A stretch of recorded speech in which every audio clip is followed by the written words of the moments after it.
मला हलक्यात घेऊ नका असा इशारा देणारा एकनाथ शिंदेंनी आता एक मोठं विधान केलंय। मी दरेगावात आल्यावर वातावरण थंड होतं आणि मुंबईतील वातावरण तापतं असं उपमुख्यमंत्री एकनाथ शिंदे म्हणाले। मुख्यमंत्र्यांच्या उपस्थितीत एकनाथ शिंदेंनी हे विधान केलं आणि त्यानंतर मुख्यमंत्र्यांनी तोच धागा पकडून एकनाथ शिंदे दरेगावात आल्यावर नवसंजीवनी घेऊन मुंबईत येत असल्याचं म्हटलंय। साताऱ्यातील कार्यक्रमात मुख्यमंत्री आणि उपमुख्यमंत्री सहभागी झाले होते।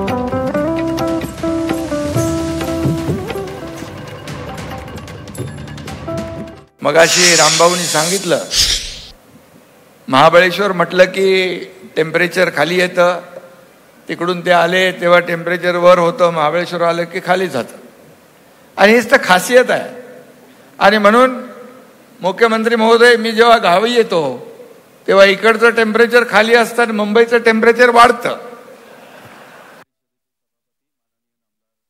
पण या निमित्ताने महाबळेश्वरला येण्याची संधी दिली। शिंदे साहेबांचं बरं आहे, त्यांचं दरेगाव इथेच आहे, त्याच्यामुळे त्यांना इथे म्हणजे ते इथले भूमिपुत्रच असल्यामुळे त्यांना येण्याची संधी मिळते, पण आम्हाला ती संधी कमी मिळते। पुढच्या काळामध्ये आम्ही 1-2 कॅबिनेट दरेगावातच घेऊ, म्हणजे आम्हालाही तिथे येण्याची संधी मिळेल। पण हा भागच असा आहे की इथे येणाऱ्या व्यक्तीला वारंवार इथे यावं असं वाटावं, म्हणून शिंदे साहेब इथे येतात। ते म्हणाले खरं आहे की ते इथे आले की तिकडे बातम्या वेगळ्याच होतात, पण ते या ठिकाणी येतात, इथनं ते नवसंजीवनी घेतात आणि पुन्हा एकदा ती नवसंजीवनी घेऊन मुंबईमध्ये जनसेवेमध्ये रुजू होतात। तशीच नवसंजीवनी घेण्याकरता शिंदे साहेब आम्हालाही वारंवार या ठिकाणी बोलवा अशी आपल्याला विनंती करतो।